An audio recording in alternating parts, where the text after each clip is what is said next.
Muy buenos días. Bienvenidos a este tiempo de devocional, hoy 9 de abril del 2021. Les invitamos a que continúen con la lectura diaria de la Biblia en un año.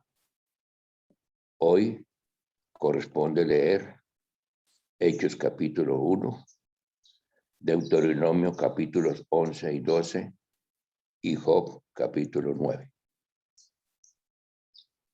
Job 9, Deuteronomio 11 y 12, Hechos 1. Hoy vamos a meditar en el capítulo 1 del libro de los Hechos de los Apóstoles o del Espíritu Santo. Recordemos que el domingo pasado celebramos la resurrección de Jesús. Esto es al día siguiente después de la Pascua, o sea, el primer día de la semana, que en el calendario judío corresponde al día domingo. Sabemos que Cristo resucitó porque hay suficiente evidencia histórica de todo tipo, así como nos lo explicaba el pastor Felipe ayer, donde nos narró todos esos hechos que se dieron después de la resurrección de Jesús, en donde las mujeres tuvieron un papel protagónico en este hecho. Y también mucha gente dio su vida entera para dar testimonio que Jesús resucitó. Por esta época y en ese tiempo, Jesús estaba en una tumba. Jesús murió en una cruz. Él no se desmayó, él no entró en estado de coma, porque su corazón dejó de latir. Sus ondas cerebrales vinieron a cero. Él murió y estuvo muerto durante 3 días y 3 noches. Y al tercer día, Jesús resucitó, mostrando su poder sobre la muerte. Este hecho de que Jesús haya resucitado, solo entonces nos da a nosotros la esperanza de resucitar.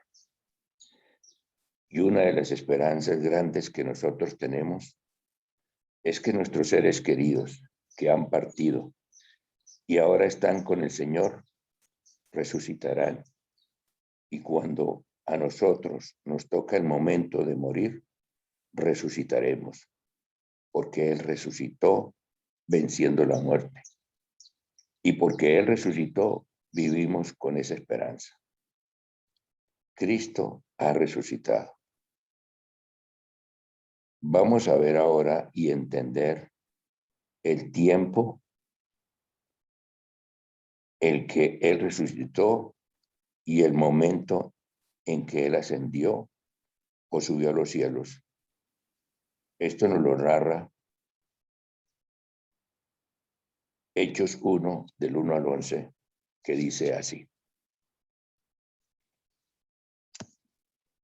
En el primer tratado, oh Teófilo, hablé acerca de todas las cosas que Jesús comenzó a hacer y a enseñar.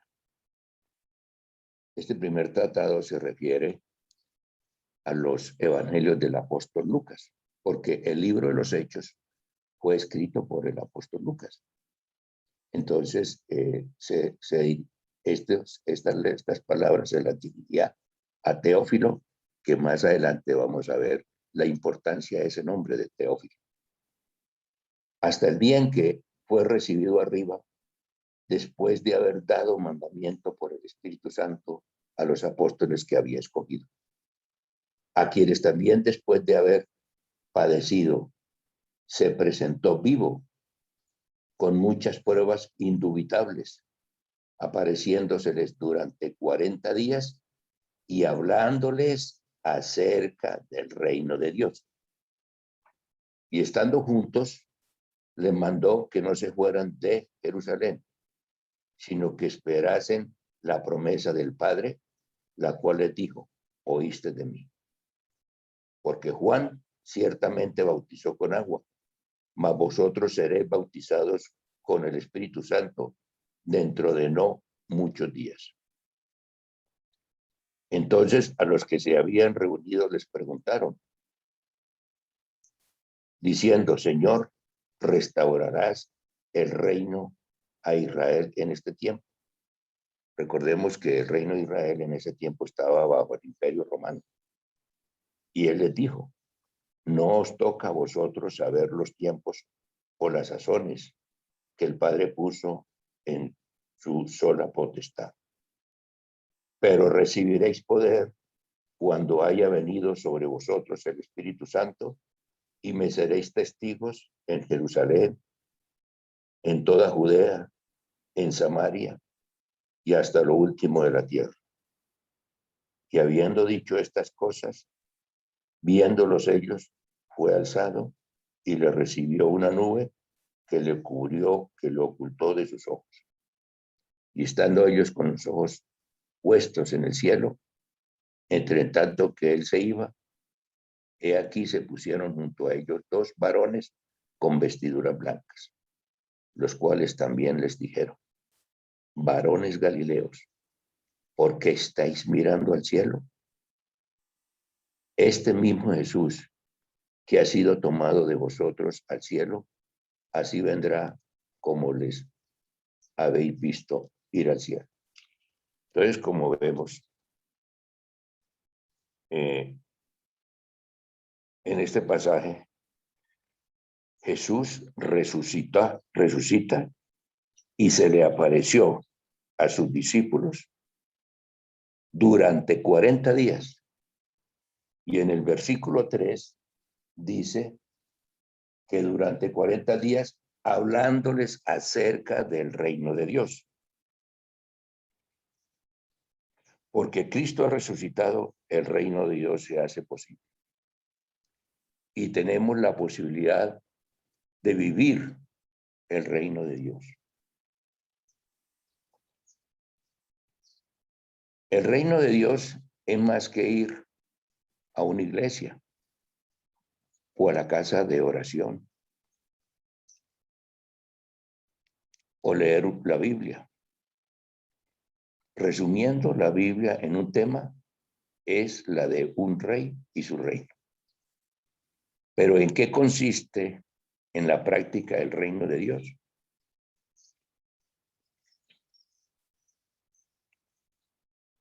¿Por qué Jesús, resucitado con su cuerpo glorificado, se dedica a hablar del reino de Dios durante 40 días? ¿Por qué no les habló sobre los pobres, la piedad, la iglesia? En fin, de tantos problemas que en ese momento había en Jerusalén, como es el Imperio Romano. Pero habló sobre el reino de Dios. ¿Por qué este tema es tan importante? ¿Por qué Jesús resucitado no les habló de un estilo de vida diferente? Porque Jesús les habló de un estilo de vida diferente. Veamos el versículo 1. Dice que este libro estaba dirigido a Teófilo.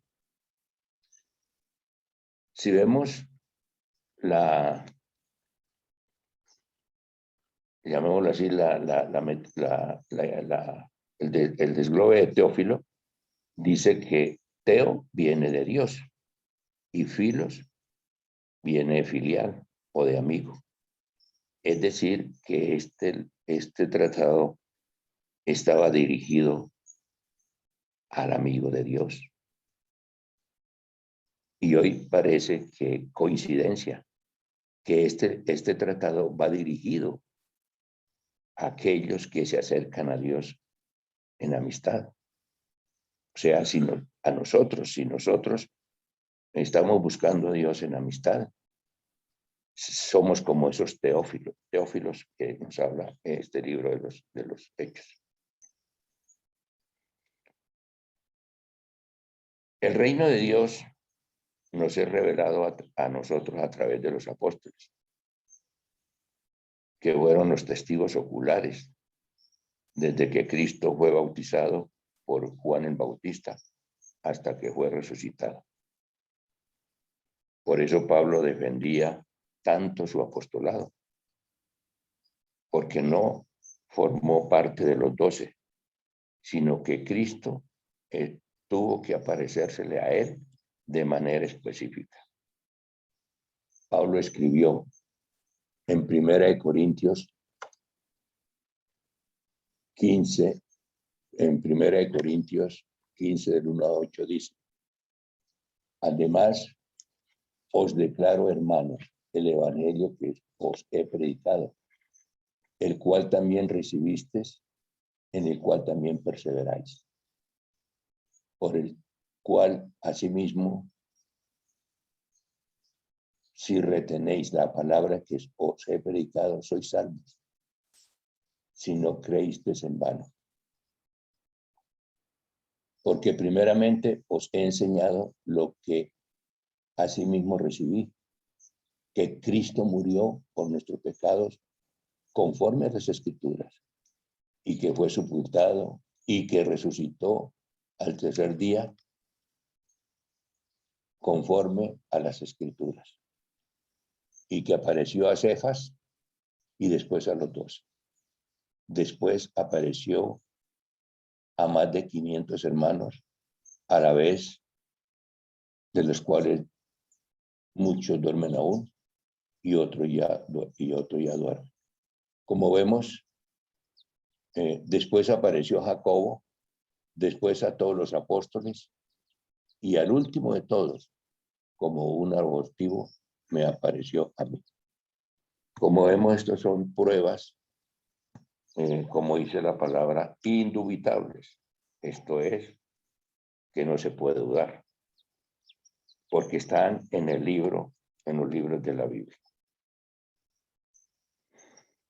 Entonces, ¿qué es el reino de Dios? El reino de Dios es cuando Dios reina. Veamos a nuestro alrededor qué pasa y vemos que Dios no reina, porque es Satanás el que reina y es el príncipe de este mundo. La carne es la que reina, los hombres son los que reinan. Recordemos el modelo de oración que Jesús le dejó a sus apóstoles en Lucas 11:2. Y él les dijo: cuando oréis, decid: Padre nuestro que estás en los cielos, santificado sea tu nombre, y venga tu reino. Hágase tu voluntad como en el cielo, así como en la tierra.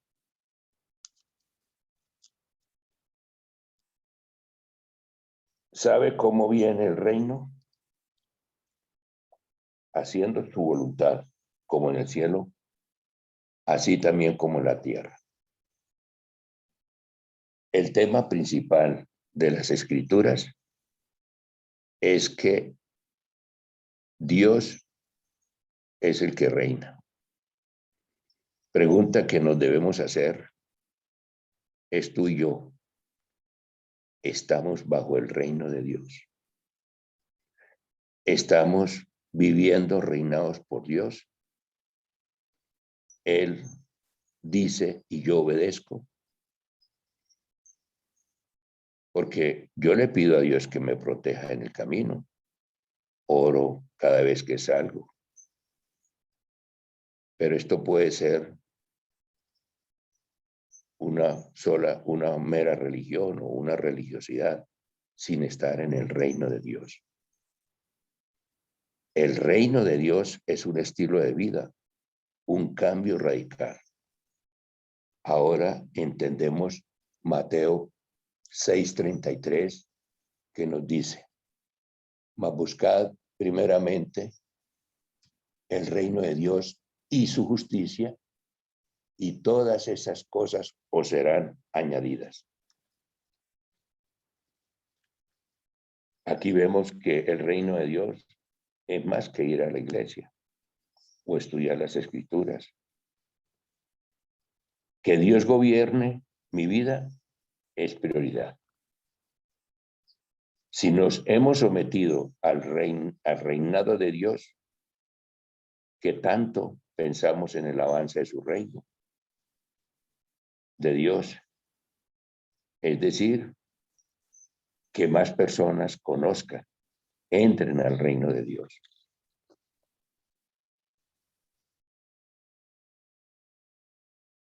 En nuestra oración es el hacer discípulos.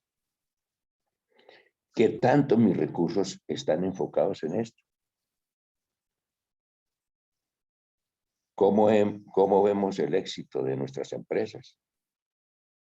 Y la respuesta es que es exitosa, que los balances así lo demuestran. Mis empleados. ¿Qué tanto también medimos el éxito de nuestros hijos? Y la respuesta es, mis hijos están súper bien.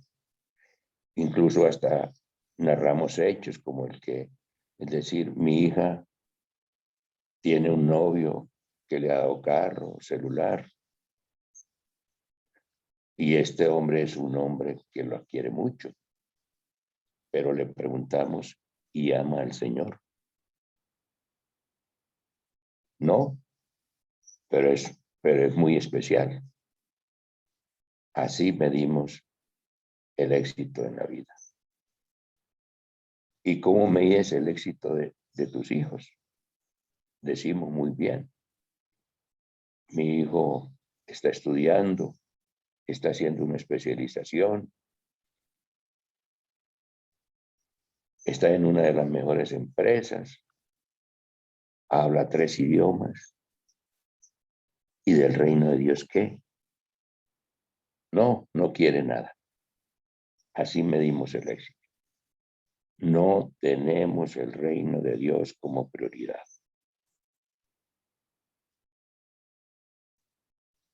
¿De verdad amas al Señor? No. Eso es religión.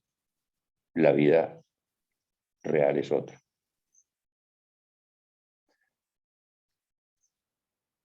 Buscar el reino de Dios es hacer su voluntad.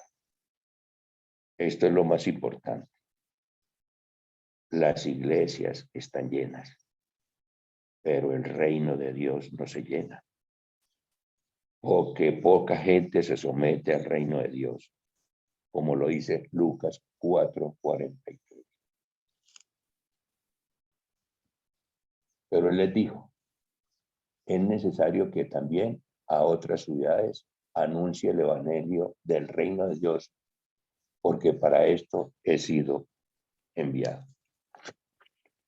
Es decir, Jesús fue enviado para predicar el evangelio, o sea, las buenas noticias del reino de Dios. Ese es el propósito de Jesús, hablar del reino de Dios. Hoy, Dios puede ser tu rey. Nosotros podemos ser partes del reino de Dios. Porque el estar en el reino de Dios es estar en el lugar seguro, en el equipo ganador. Por eso anunciamos el reino de Dios, que es un cambio de perspectiva, es pensar en lo eterno. Antes de conocer a Jesús, tú y yo no pensamos en lo eterno. Veamos qué dice Colosenses 1:3. El cual nos ha librado de la potestad de las tinieblas y trasladado al reino de su amado Hijo. Es un cambio de mando, un cambio de vida. Veamos qué nos dice Marcos 4:26-29. Decía además, así es el reino de Dios, como cuando un hombre echa semilla en la tierra y duerme y se levanta de noche y de día, y la semilla brota y crece sin que él sepa cómo, porque de suyo lleva fruto la tierra. Primero hierba, luego espiga, después grano lleno en la espiga.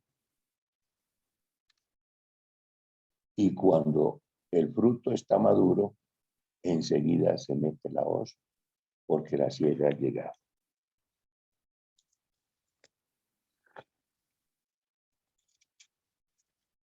Yo no he provocado esa vida, o sea, nosotros no hemos provocado esa vida. Yo me acuerdo que cuando era niño, mi padre tenía un sembrado de maíz allá en el pueblo. Y para mí, pues era una novedad sembrar unos granos de maíz. Y después mi padre me decía, vea, mire cómo está saliendo el maíz. Y la verdad, eso a mí me asombraba. Porque nosotros no habíamos hecho sino sembrar los granos de maíz y casi ni agua porque era en tierra fría. O sea, ¿quién? Es decir, el reino de Dios no es provocado por los hombres, es obra de Dios en nuestras vidas. No como hoy en día se piensa, no es pensamiento positivo, eso que vamos a echar para adelante, hágale que eres el dueño de tu propio destino. Eso es pensamiento humano. Pero el reino de Dios es que Dios comience a transformar nuestras vidas. Y tú no sabes ni cómo. Ha sembrado la semilla, ha estado juicioso en su palabra. La verdad es que antes era enojado y ahora no. Ese es el reino de Dios. Dios empieza a gobernar. Antes era vicioso y ahora te da asco. Es que antes tú eras mal hablado y ahora tu vocabulario ha cambiado. Es porque Dios ha obrado en tu vida. Ese es el reino de Dios. Uno cosecha frutos por la palabra de Dios. El reino de Dios es más grande que cualquier iglesia. El reino de Dios es la obra de Dios, no es algo físico.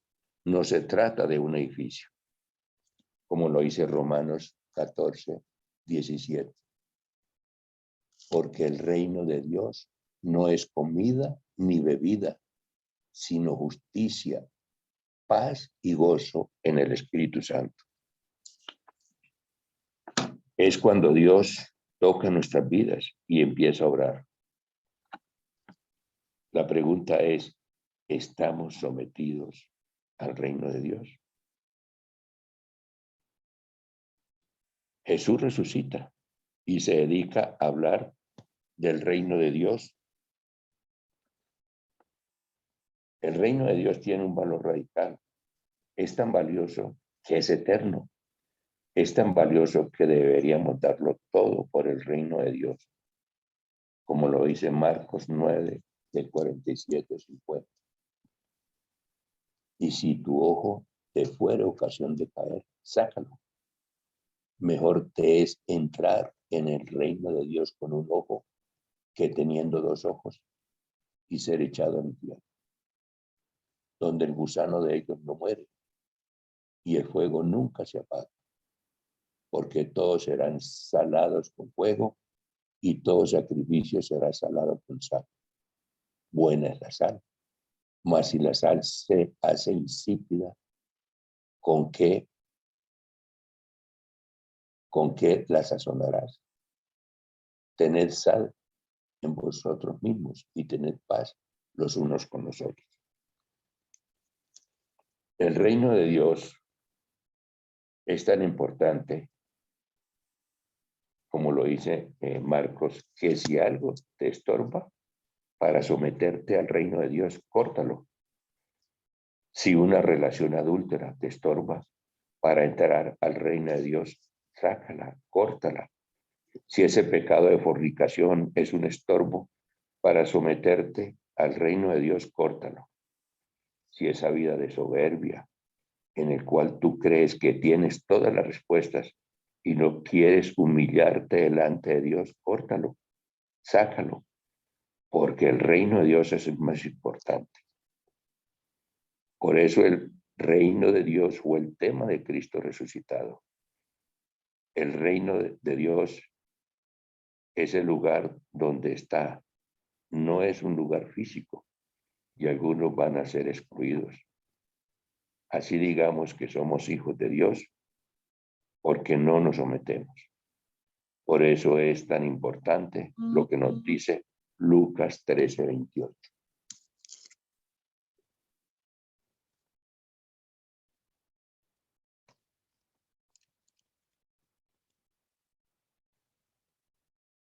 Lucas, el Evangelio de Lucas 13:28 nos dice que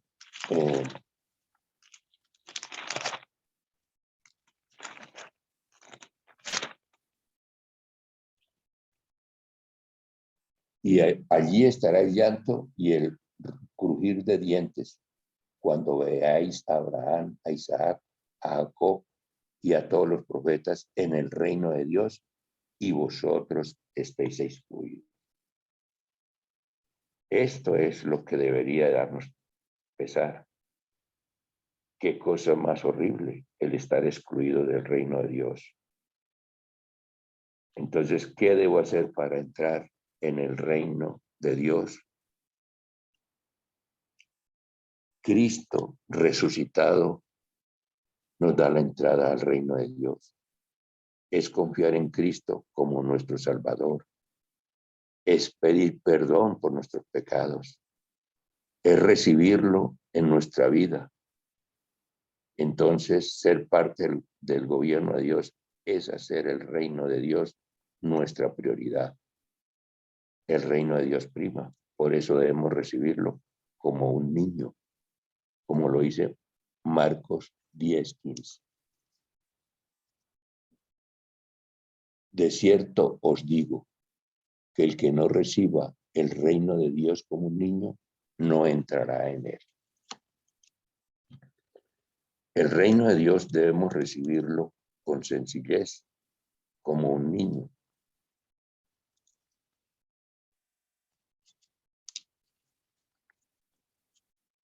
La sencillez con el tiempo se va perdiendo en la medida que crecemos. Antes podíamos regalarle a nuestros hijos lo que sea y lo recibían con alegría. En la medida que crecen, ya exigen. Ya esa sencillez se va perdiendo. Es que Jesús nos dice, yo quiero ser tu rey, y nos entusiasmamos y decimos, si tú gobiernas, yo hago lo que tú quieras. Esta es la sencillez. No se recibe con ínfulas. El más grande estorbo para entrar al reino de Dios es el orgullo. Cuando tú y yo creemos que tenemos todo resuelto, la vida hecha, tenemos la respuesta. Viene de Dios y nos dice, es mi reino, así funciona, así no funcionará, no te necesito. Quiero tu bendición, pero no quiero tu reino. Yo vivo mi propia vida, yo reino mi propia vida. El reino de Dios debo recibirlo con sencillez como un niño. Y finalmente, es necesario nacer de nuevo para entrar al reino de Dios. Tú y yo podemos ganarnos el reino de Dios. Necesitamos nacer de nuevo para entrar al reino de Dios. Esta fue la plática que tuvo Jesús con Nicodemos en Juan 3:3. Respondió Jesús y le dijo, de cierto te digo, que el que no naciere de nuevo no puede ver el reino de Dios. ¿Y cómo se vuelve a nacer? Reconociendo que somos pecadores y pidiéndole a Jesús que entre a nuestras vidas y que nos haga nacer de nuevo, nacer del cielo, nacer de arriba. el reino de Dios debería volverse prioridad en nuestras vidas, que gobierne en la vida de nuestros hijos y nuestra propia vida. Ahora los invito a que hagamos una pequeña oración. Gracias, Padre amado, por enviar a tu Hijo a morir en la cruz por mis pecados, por mis enfermedades, por enviar tu reino acá en la tierra, para que tú seas nuestro Rey y nuestro Señor, y el de todas nuestras familias. Queremos hacer tu voluntad y que todo lo que hagamos sea para que tu reino crezca. Te pedimos que entres a nuestra vida y seamos las personas que tú quieres. Amén.